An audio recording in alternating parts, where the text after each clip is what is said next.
Welcome to the Living the Dream podcast with Curveball. If you believe, you can achieve.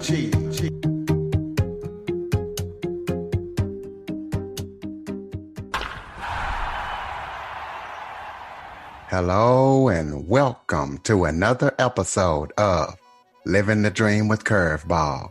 I am your host, Curveball, and today I am joined by a special guest, Bill Abernathy. He is a singer and a songwriter. He's from Kansas City, Missouri. He had a long career with a company called Bayer, but decided to leave that career to focus on music. He is also a chart topper, so we're going to be talking to him today about everything that he's working on and what made him get started in music. Bill, thank you so much for joining me today.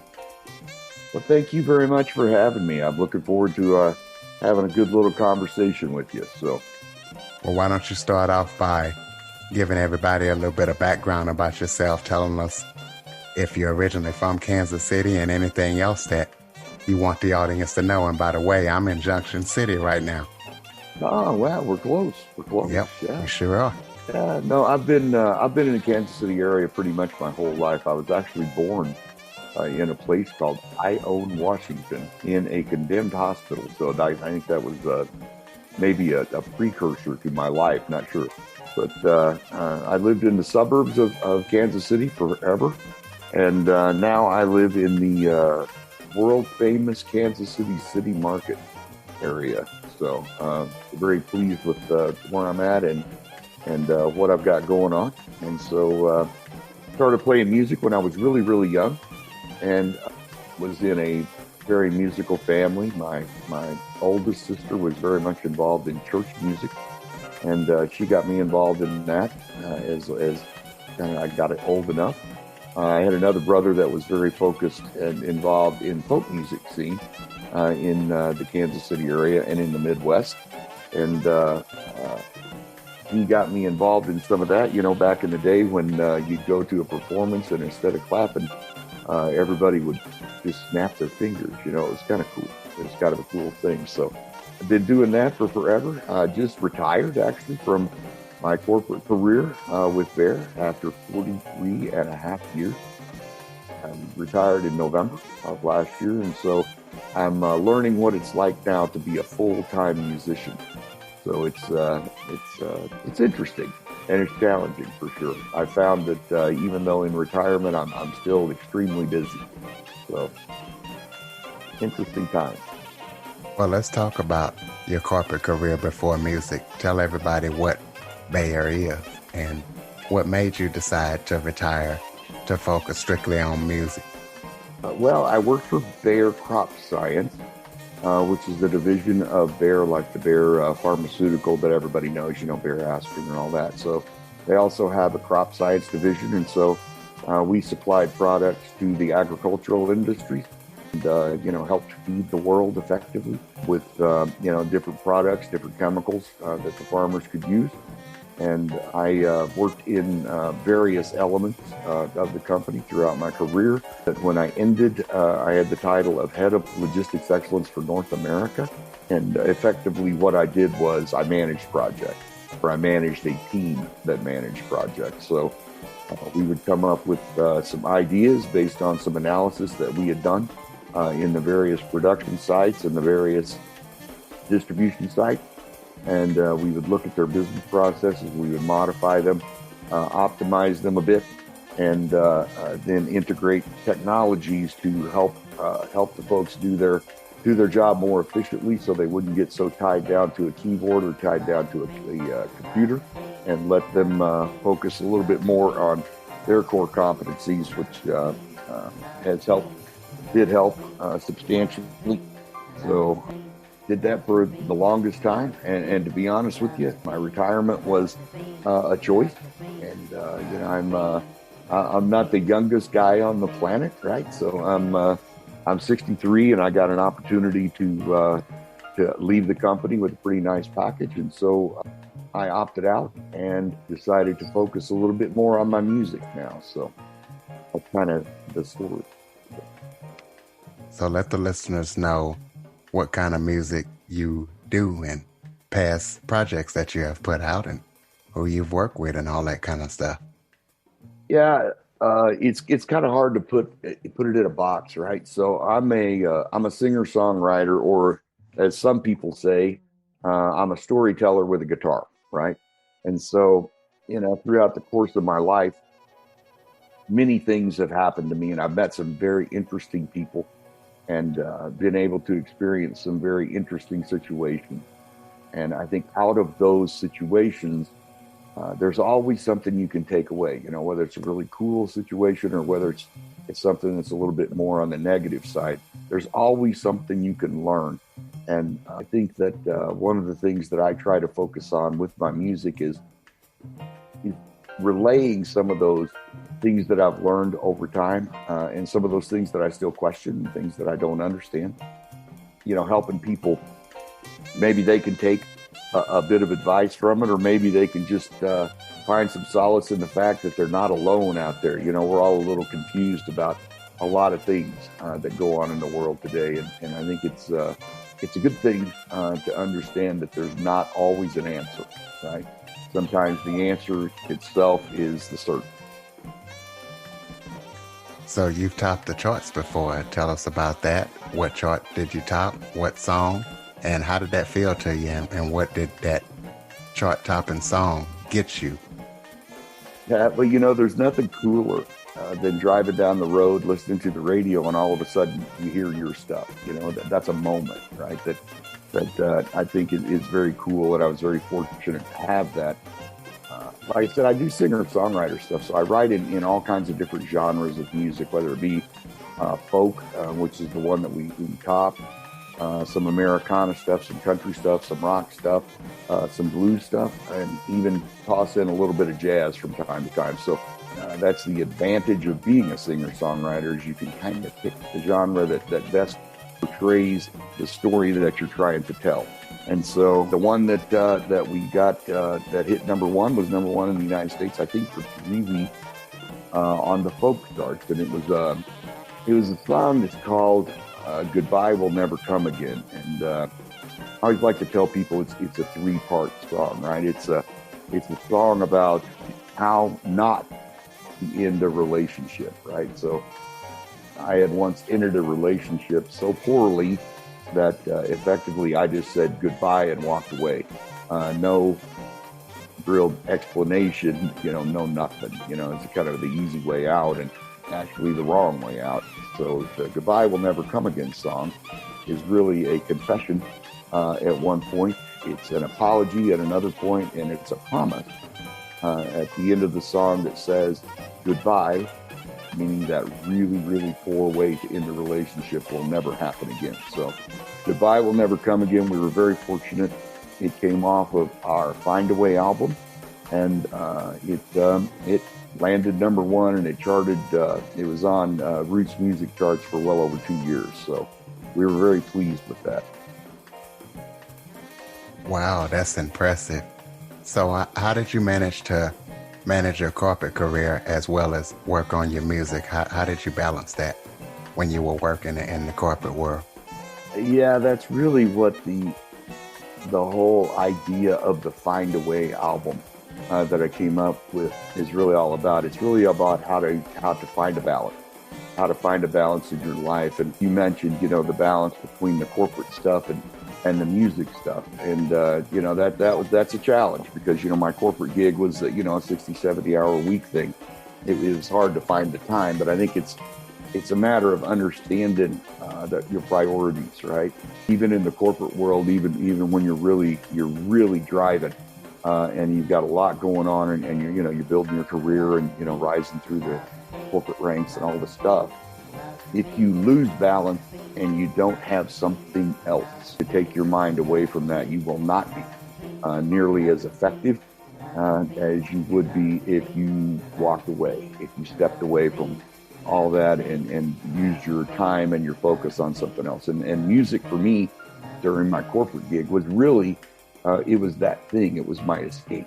It was my way to just have kind of pure me time and really to evaluate my thoughts and my ideas and put them down on paper, and a very nice escape from, the corporate grind, if you would, but also very helpful and actually quite healing in many times to help me work through some of the challenges that life throws at you. But, that's one balance, but another balance that I think we all struggle with, going back to the kind of the "Goodbye Will Never Come Again" song, is finding the balance between your professional life and your personal life. It's really easy to lose your focus and prioritize things really poorly when you're trying to work on a relationship, or you're trying to be friends with somebody, or you're trying to get to know somebody, and I think that from a balance and a prioritization standpoint, regardless of how good you are at your corporate world, you can be replaced, and it can happen pretty quickly if that's the need. So I always used to tell people that my career with Bear was really what I did, but it wasn't necessarily who I was. And the music and the other things that I do to balance out my life are really more of who I am instead of what I do. So, and then of course, when I retired, who I am became what I do. So now I just get to focus on music, and it's really a good thing for me. Absolutely. So tell us, I know you had a number one song, so what are some of the other cool things, cool experiences, maybe travel experiences, people that you've worked with that you never thought you would have a chance to during your music journey? Kind of tell us some stories about that. Yeah, I think that I'm very blessed in Kansas City that we have some fantastic musicians that I get the opportunity to work with. My recording label is called Enneagram Records, and it's owned by a fantastic musician named Max Berry. And so Max and I reproduce all of my music. He also plays on the albums. He's quite a guitar player. On occasion, even does a little bit of vocal work on there as well. So I'm very happy to have built a relationship with him over the years, and we were just in the studio yesterday, actually working on the next thing, right? But as far as a story, there's so many, right? But last year, right about this time, I was on tour in North America, and went through 6 states, and I was doing the tour was in support of not only the Find a Way album, but also our latest release, which is called Crossing Willow Creek, which has also been charted and charting all over the world, and doing very well from a streaming standpoint and all that. I was booked into a place just outside of Albuquerque, New Mexico, and a pretty nice place, very cool venue. They had done a lot of work, a lot of publication and all that before the show, and we had a really, really nice crowd. And I noticed as I was playing that there was one particular gentleman who was very, very attentive. He was sitting over on the far right side of the stage, and he was very, very attentive through the entire concert. I played for probably 2 hours. He was all by himself, and he was just really locked and loaded and really listening to not only all the songs, but, I tell a few stories and stuff along the way. And after the show, I was kind of, passing up my guitars and stuff, and he came up and wanted to talk to me, which is cool. That's cool, fan interaction. That's really why I do it, right? He told me that, as he introduced himself, he told me that he had driven 3 hours to come to the show that night. That's pretty spectacular, for somebody to drive that distance. And so I had to ask him, was there some particular reason? He said, yeah, I wanted to hear you play your Find a Way song, the title cut from the Find a Way album, live. Because he'd heard the song, and he'd seen some of the videos and stuff that were out there, but he wanted to hear the story behind the song. And the song is really me reminiscing back on the last day that my father was on earth. And I was working. Go back to our balance question earlier, right? I was working, and he was in the hospital, and he was gravely ill, and it was just, y'all kind of knew, you knew it was just a matter of time, and I got a call from my sister who was at the hospital, and she said, Billy, you need to come, and you need to come now. So I finished up what I was doing in my office. Took about 5 minutes or so, and took off and went over to the hospital and hurried in, and missed seeing my dad. He had passed about 2 minutes before I got there, right?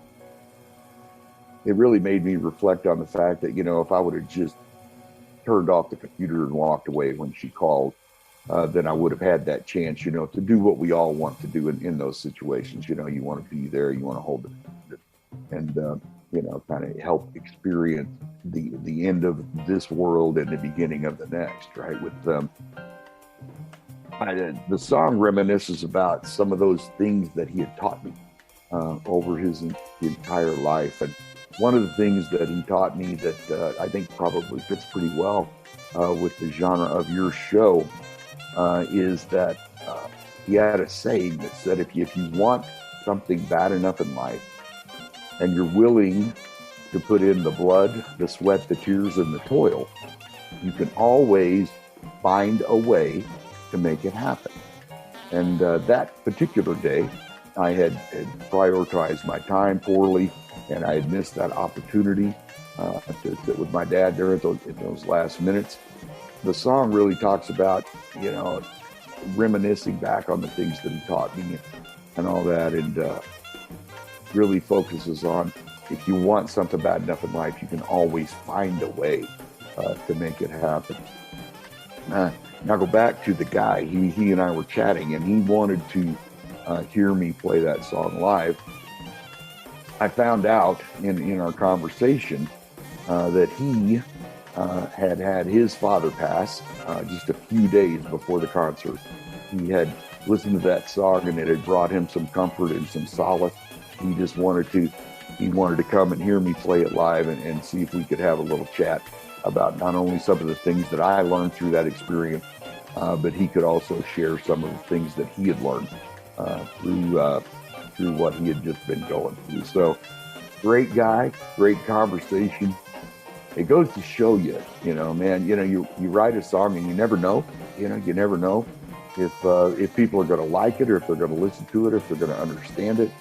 But every now and then you run across somebody who gets it, right? The fact that something that I had written had really reached him and helped him in a really tough spot of his life and kind of brought him some comfort. It doesn't get any better than that. It just doesn't get any better than that. It doesn't matter how many albums you sell and how many fans you have and, all that stuff. At the end of the day, it's really all about, at least for me, it's really all about interaction with the fans and getting to know people. And, maybe some of my music can help them, and maybe some of the things that they tell me can help me. And at the end of the day, that is really why I do this. That's really why I do this music thing. And I'm pretty fortunate that I do not have to rely on the music thing as income. So it really gives me the opportunity to really, really focus on just playing the songs and singing and telling the stories and reaching out and seeing where connections with fans, wherever they may be, can be made. So that's why I do it. Well, that's amazing how music can connect with fans and how it connects people, and that it was good that you were approachable so that guy could talk to you, because someone as honest, approachable as you are.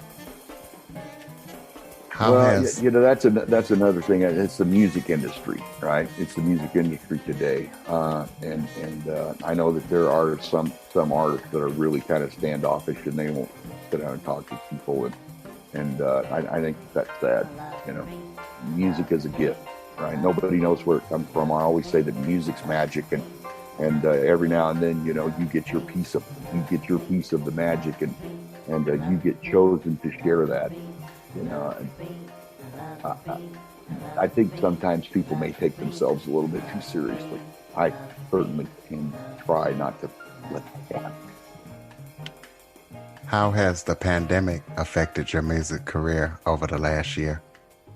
Well, interesting, right? It's been interesting. It shows, when I got back from tour, it was right at the beginning of February of last year, right? So it was right when the pandemic was really hitting. Everybody went into lockdown and businesses sent everybody to work from home. In my corporate gig, I traveled constantly. Obviously, that was shut down as well. So I had to learn how to not live out of a suitcase, which I know sounds a little strange because a lot of people say, you got to learn how to live out of a suitcase. I had to learn how not to because, I was just gone all the time and traveling. So I learned how to be at home and I learned how to relax a little bit. From a music standpoint, not just music, but business in general, I've been very impressed with so many people and so many artists, particularly around music, that have found a way to continue to stay in touch with their friends and with their fans and to make their music by, doing things, online things, online concerts. I don't even know. I think I've done 100 of them, something like that, right? There's always a way, that people can use their creativity, and thank God we have technology like the technology you and I are using right now, and we can reach out and stay in touch with our fans, and it's very critical. And so, as I mentioned, I've done a few of these. I always do them for a reason. I don't do them just because I want to play, right? So, I always ask for folks to go out and support. So we actually did a thing that my daughter dreamed it up, actually. And it was called the coronavirus session here from my loft, which is what you're seeing now. This is where I live. And what we did was we asked for our fan base, if you would like to hear me play a particular song, request that song. And then what I would do is I'd learn it and make a video of me playing that song here in my home. And I would post that out on social media. And folks really liked that. And all I asked in return for that was that they went and supported a local business somehow.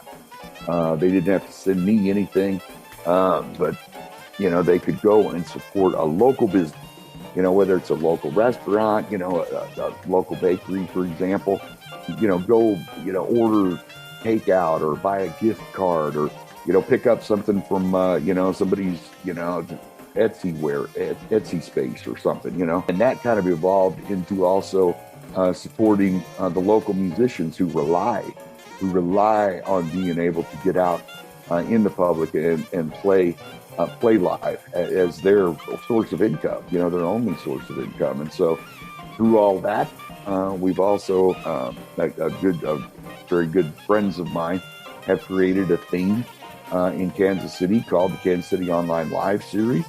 And we all use different technologies, but at the end of the day, we do live stream concerts over a schedule. And it's one way that the musicians can keep the music flowing and they can keep their fans engaged. And it's also a way that their fans can help support them during this time. So a little twofold for me. I'm kind of big on supporting local businesses. And I also help and use the online streaming concerts as a way to help support my music friends, because when COVID clears, and everything starts back up, I want to make sure that the businesses and the venues and the musicians are out there and ready to go back to work. I've been very, very, very excited and very pleased with all the creativity that so many of the musicians around the United States in particular have used to keep music going. It's a little different, right? Sitting at home watching a concert, on your phone, or if you hear it through your TV or whatever, but it's also kind of cool. There's some advantages to it, but very creative and a very good way for folks to stay active and current in COVID. Also, obviously I continue to write constantly. I'm in the studio now now that the thing's kind of cleared up a little bit. So I'm in the studio now recording the next project. So I'm excited about that. So COVID's made a big impact. Obviously, I think it's probably impacted other musicians far more than it has me. But at the end of the day, it's all about, understanding the current situation that you're in, being flexible and being creative to keep yourself out there, to keep the music out there, and to keep your fans engaged. And I think that through the use of different technologies, we've been able to do that over the course of the last month. Well, that's what I was going to ask you about, the upcoming projects that you're working on. Tell us about that upcoming project. Yeah, we've got a new a follow-up from our Crossing Willow Creek album. I was just looking the other day, and our Crossing Willow Creek album had 4 singles that went out that have been streamed over 1 million times now around the world, which is cool. I mean, that's cool. But it's always about the next thing, right? It's the next thing. It's the next thing. So approaching this a little bit differently than I have the other projects. The other projects, we would create entire albums, and we would send them out, and then you would release different singles off of those albums. But on this particular project, I had a couple of songs that I wanted to get done pretty quickly. And so we had made one single called More Than Meets the Eye, and released it back in November of last year. And it's done very, very well around. And so now we're in recording 3 more singles, and we'll release those kind of one at a time.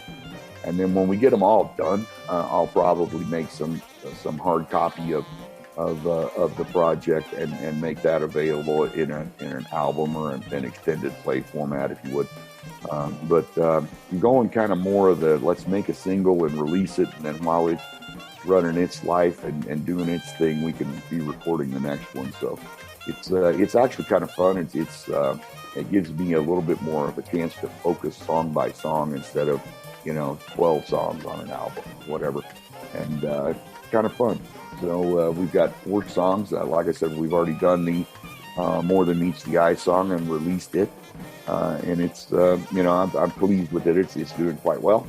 And so now we have 3 more that will be coming out. Hopefully we should have at least one of them done in the next 2 or 3 weeks. And then throughout the course of the spring, we'll release the rest.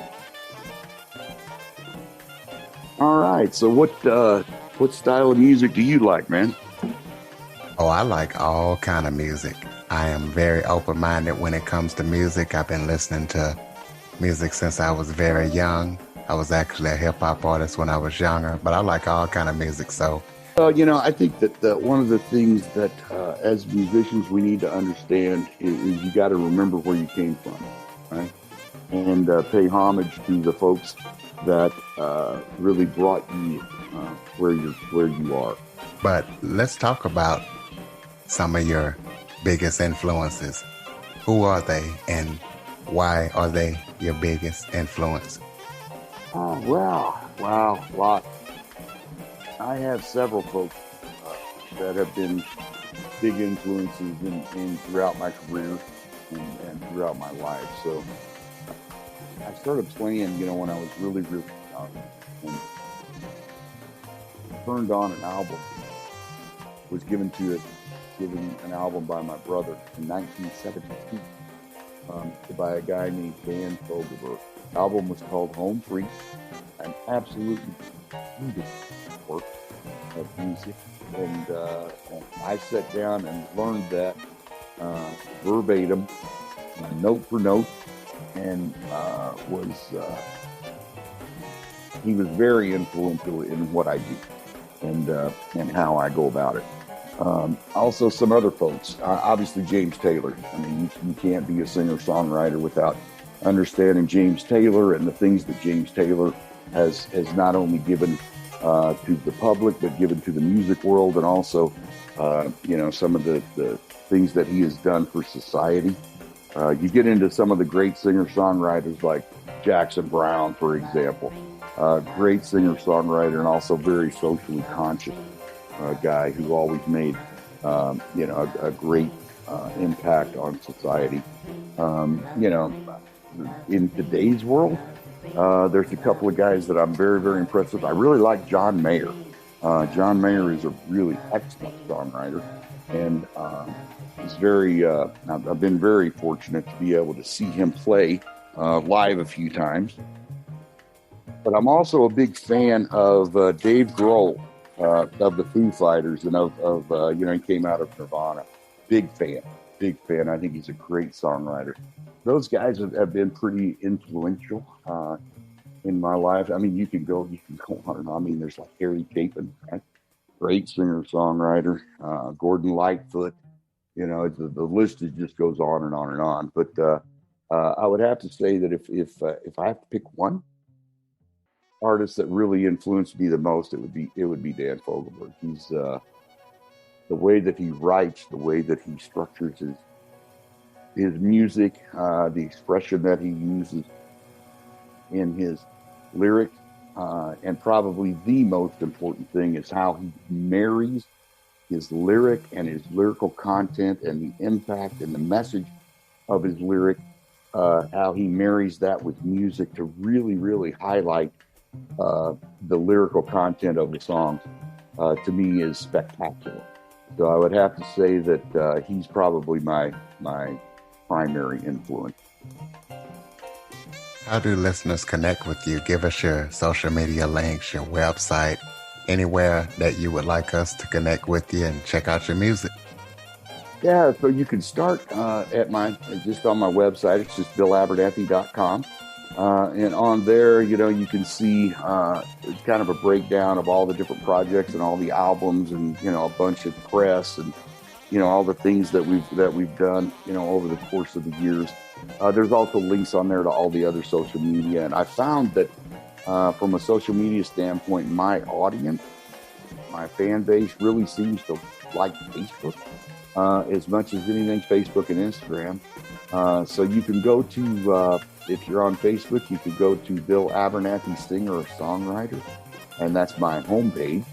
I post a little bit of information on there, upcoming shows, sometimes some fun stuff. I was recording a part of the recording process yesterday was one of the songs needed banjo, and I hadn't played a banjo since I was probably 16.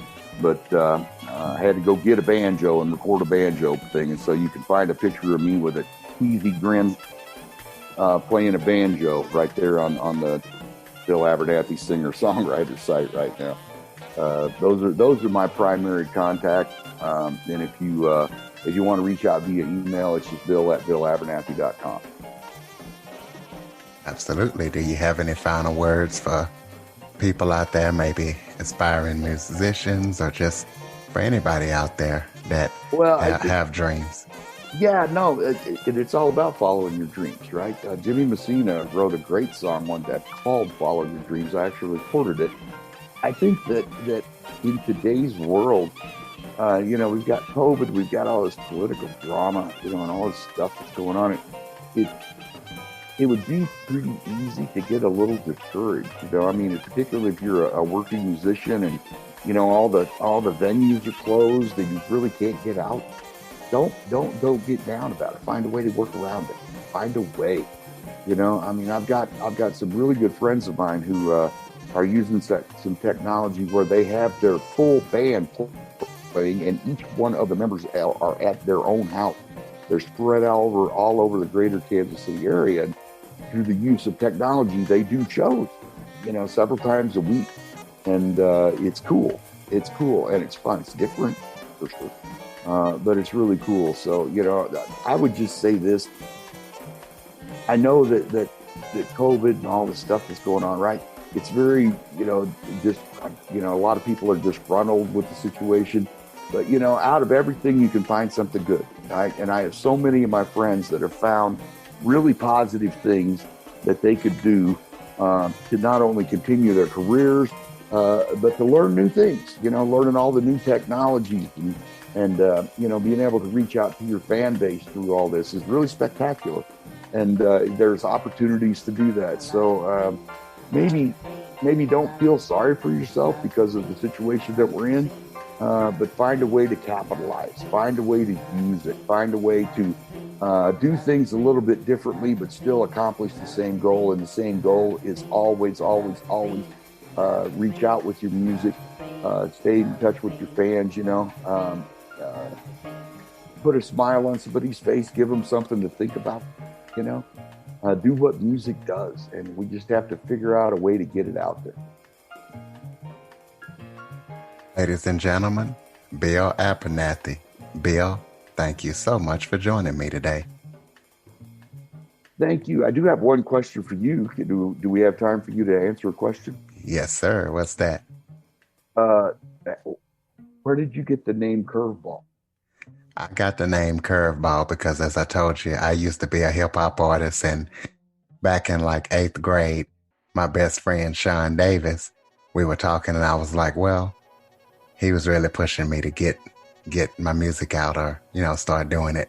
And I said, well, what am I supposed to call myself? And he came up with Curveball, and I do like baseball, and that name stuck with me, so I didn't want to lose it and leave it behind. So for my radio shows, internet radio, I do DJ Curveball, and for this, it's Living the Dream with Curveball. So that name has always stuck with me. It's very good. I will have to tell you that when I saw that you called the show Living the Dream, I kind of laughed because that was actually the name of my tour last year. I called it the Living the Dream Tour. So maybe we were destined to talk tonight, man. Sounds like it. We're both living the dream, and we're trying to help teach listeners how to live the dream. Yeah. And listeners, while you're living the dream, please make sure to subscribe, rate, review, and share after listening. For more information on the Living the Dream podcast, visit www.djcurveball.com. Until next time, stay focused on living the dream.